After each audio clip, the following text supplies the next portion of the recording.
Welcome. So, since we meet in Bonn, I thought I should show you something Bonn-related. And our little publishing house has a series of very small architectural guides on single buildings in Bonn. And I do these with ConTeXt. The lower row are the older ones. They are still produced with InDesign, and the upper row are these I did with ConTeXt.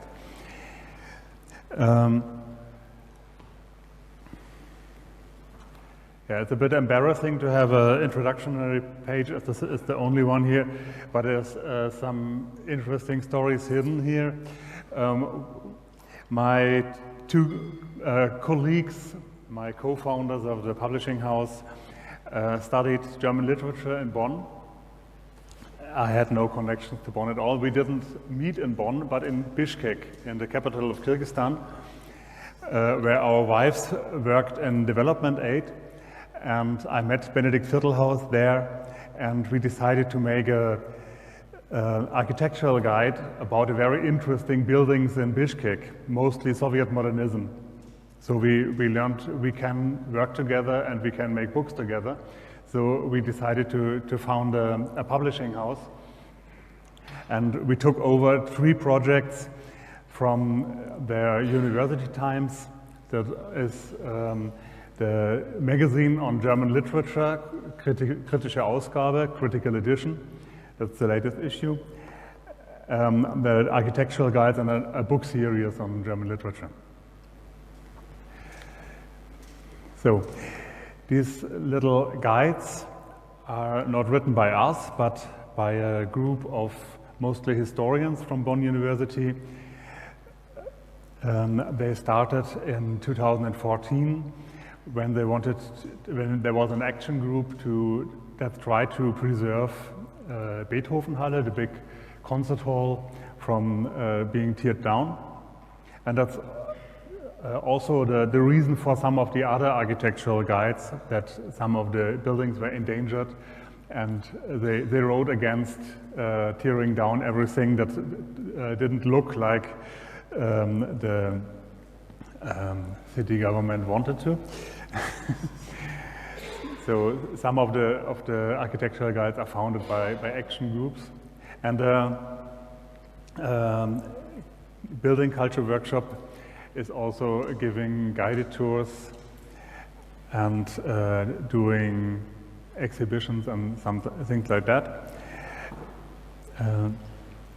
The first architectural guides were made by Constanze Falke, who had to stop when she became a mother, and then I took over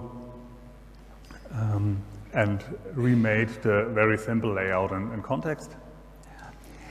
The single issues are very different from each other. Most volumes are on single buildings, for example, the City Hall of Bad Godesberg, but some are on settlements like Didinkirika or the Highcock settlements. That might be interesting because they were built for the employees of the US forces after the Second World War. Highcock is the abbreviation for High Commissioner of Germany. And there are some issues that are about collections of buildings, like the buildings of the university. So the structure is different.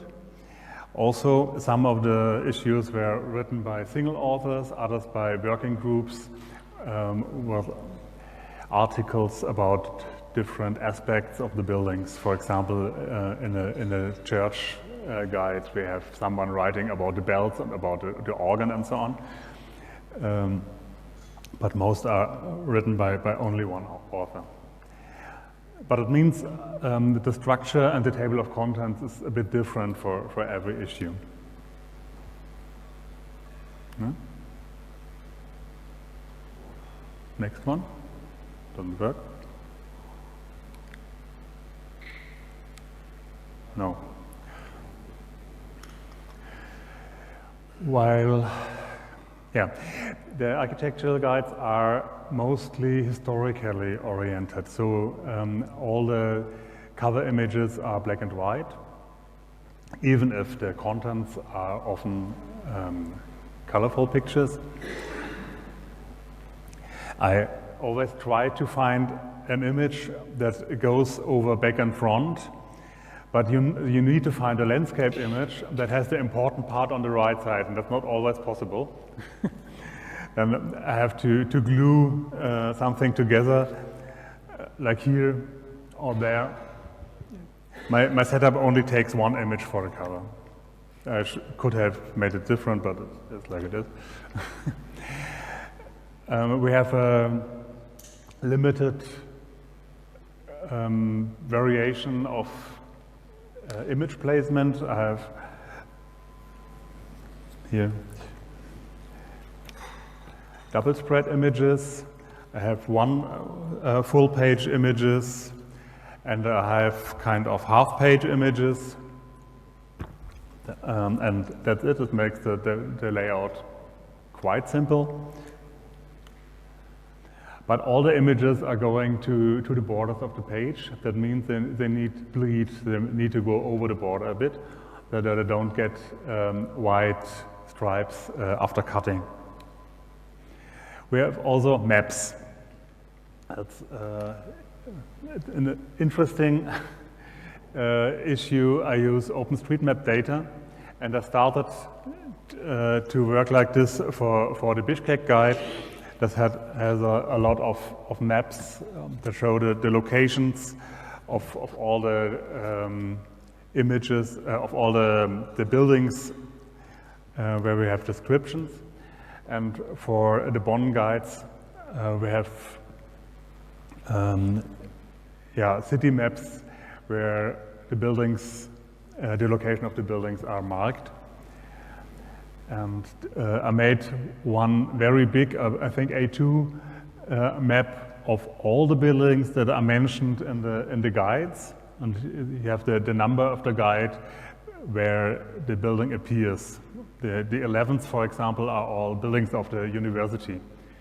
One is missing, the one around the corner here, the big one. We are here. You see some buildings nearby that I could look at, and this is a newer building that a part of the university, including Thomas, only moved in a few months ago. We didn't yet print the big map. We wanted to have it as a giveaway, as an advertisement for all the little guides. Well, I'm using OpenStreetMap data, but if you export it from the website or use Mapnik or like that, then you don't have vector data, or you can't use your own styles. So the only viable option was to use Maperative. It is written in .NET, and I'm working on a Mac, so I run it on Mono. And it's horribly slow. It's severely under-documented, but it works. I could make my own style sheet with very subdued colors, nearly no colors. And what I wanted to say, it exports SVG. I post-process the SVG with Inkscape. For example, I need to delete some of the double street labels and then export to PDF. Nowadays, ConTeXt is able to use SVG natively via a metapost conversion that's built in. But since I have to do some post-processing, it doesn't make sense for me to use the SVG directly. I could try. And you might have also read in the TUG boat that there is a ConTeXt module to use OpenStreetMap data. Yes, it works. OpenStreetMap rendering via Metapost but it's more like a proof of concept. It's very limited. For example, if you have a street, it has a filling and it has an outline. Or for example, for a railway line, you need a thick white line and a dashed black line on it. But the OpenStreetMap renderer of ConTeXt can only render each path once. So I can't do the different line colorings. And another limitation is it can't do labels yet. So a city map without street names doesn't make sense. It would be fixable, but my programming skills are not up to that. Yeah. The setup for the architectural guide is very simple. The latest issue I made in 2019, and then during the pandemics, we couldn't do anything because also the city archive was closed. It's a very crowded place, as you can imagine. It had a lot of reason to close the archive. So, well, our authors couldn't work, but we are planning to publish 2 guides within this year and another 2 next year. But in this time, a lot happened. Not only the pandemics, but also ConTeXt moved to a new engine. My code is really old, and I can do better now. So I modularized my setup and try to make it better. That means I didn't get ready in time, and I don't have a working setup at the moment. The setup for the page layout is very simple. I show you this because many of you may probably never saw some ConTeXt code. First, I set up the paper size, and if you set up a layout, then you always start with backspace. That's the binding gutter on the left-hand side of a right side. And then you define the width of the text area, and then the top space above the header, and the height is the height including header and footer. We don't have a header in this layout, but just a simple footer that only contains the page number. And to get the page number at the outer side of the pages, we need to activate the double-sided layout, and that's hidden in the setup for the page numbering. Then I told you about the bleed. You can see it here. The cut marks, trim marks for the print shop. The green border is the actual paper size after trimming, and the blue one is the bleed box. In PDF, the trim box and the bleed box. We need to define it. I defined bleed and trim as dimensions, measures in ConTeXt. I could have used new dim. More about that in my article about calculating covers that will appear in the next tugboat. And then I activate the stuff for the print shop. The marking means the cut marks, and the location middle moves the final page from the left top edge to the middle.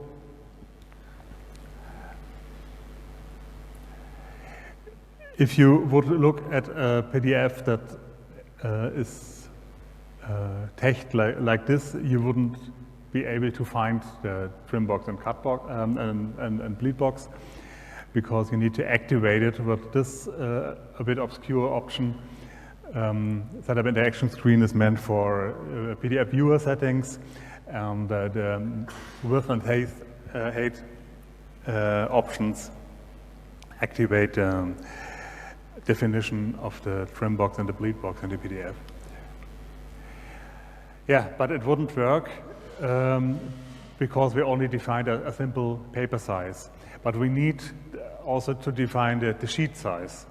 That's the second option of setup paper size.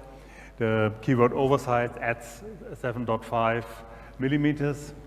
I could have made this explicitly, but I know that oversize adds this value.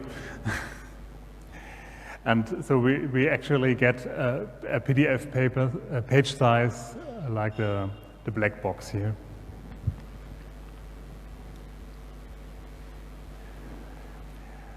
Then if I would send this to my authors or editors, they would be a bit confused how big the images actually are, the pages, and they maybe don't understand the crop marks.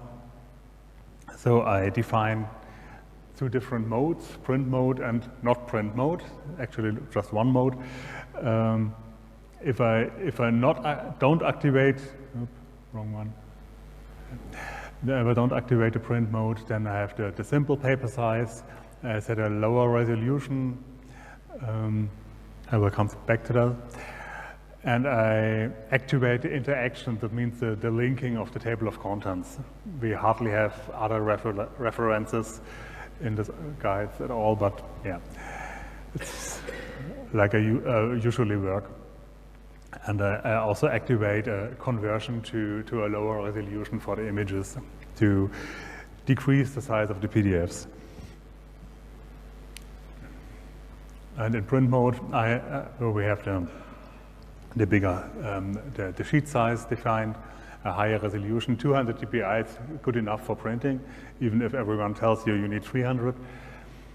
And I don't want any links in the PDF because it's forbidden in PDFX and print shops don't like it. And the downsampling of the images is done with a lure function that I won't show you because I'm refactoring it. There's a very similar mechanism built in ConTeXt to make grayscale images. You can automatically convert everything in a ConTeXt document to grayscale, but the downsampling is not yet in the core. I hope, my calculations will become right. We will get it into the core. For the images, I need a lot of dimensions to calculate verb. For example, the half-page images like this are actually floats, but I don't want them to start in the type area, but they need to start in the bleed. So I move them up and outward. This is the top offset that I need for moving the floats. Then I use layers to place the images on. In LaTeX I know layers only from TIGs. In ConTeXt you can just define them with the measures and where they start, and then you define them as a background. You can have several layers, you can stack them, make a list for the background setting. You can set them as a background for every page or only for areas like the header, the footer, the margin, or whatever. That's also how I did the skyline. On the title, I use another layer for the black title bar. The image just goes below the bar, and I have the definition of the layer, and I also set layer framed, put something in the layer. And actually put nothing but a strut in there because that's in the setup, and the title can change, and I need to adapt it for different needs. For example, in this issue, there's a second line of text that lists the names of the churches, so I didn't include it in the setup. Image placement. For the whole page images, I made my own macro, and I am using postponing. That's a mechanism to put a whole page content on a special on a defined page. What does the macro do? It starts a makeup. That's a special layout page without headers, footers, and so on. You usually use it for titling.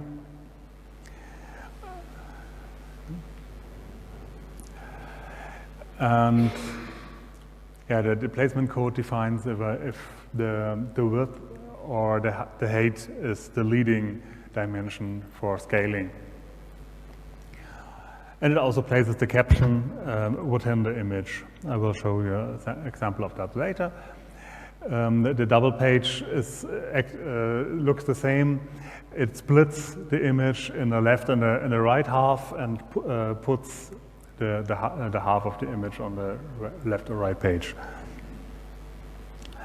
The half page images, the macro looks the same, but the implementation is completely different because this one uses floats. The full page or double page images don't use floats. I have a defined width, the whole paper width plus the bleed.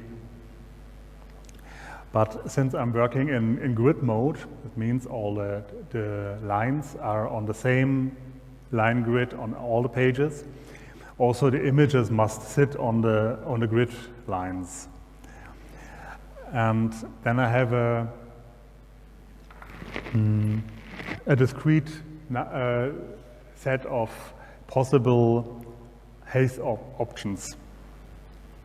And I need to calculate this for the Lua function because, well, I have the top offset and then a number of lines, and a bit complicated. I will skip it now, otherwise my time runs out. That's a part of the implementation. Start place figure. Bleed figure is just a custom float. It has a location, it has a reference, the title is the caption. The offset command moves it, the clip command trims the borders. Well, these are I have captions within the images, and they get a background shadow to make them more readable. It's very subtle in the clip from the image. The background is just MetaPost graphics. I think it's just the same mechanism as what was used in Beamer. I use a transparent color and put 10 or whatever boxes with slightly differing sizes on each other. But as you can see here, it's not really beautiful because it's always a box. And it would be better to have a background just behind the type. And I just found out only last week how to do this. The function is in ConTeXt since 2021, so I couldn't have done it in 2019. Okay, that's the shadow with rounded edges and so on, around corners. Okay, this works now, and it looks better, and the code is even simpler. It's just the LMT outline function is part of MetaFun that works only with Lua Metatech. It just produces the outline of a font, and then I do the same. I put several outlines in a transparent color on each other. This time 10 layers, and yeah, the color is a bit irregular because in some places there are several layers from different letters that overlap, but I think it's still better than the previous solution.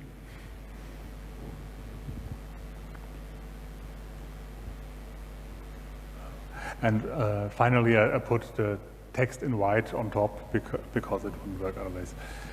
Yeah, and then I can use a simple macro like this.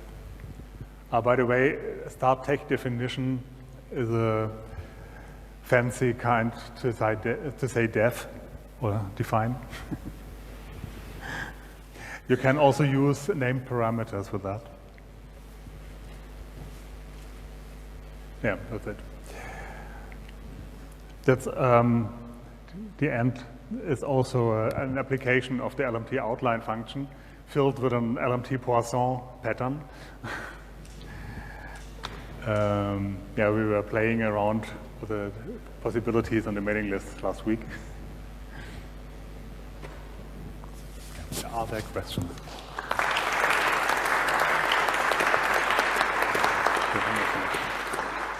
Thank you. Getting good typography for small booklets is a hard task, and so yours is very nice. Any questions or remarks from? Yes. I was just wondering, compared to the sort of InDesign type process, once you've got all this set up, how long is it taking you to actually produce the book? With the, I didn't understand. Once you have it all set up, how long does this take you to actually produce the book?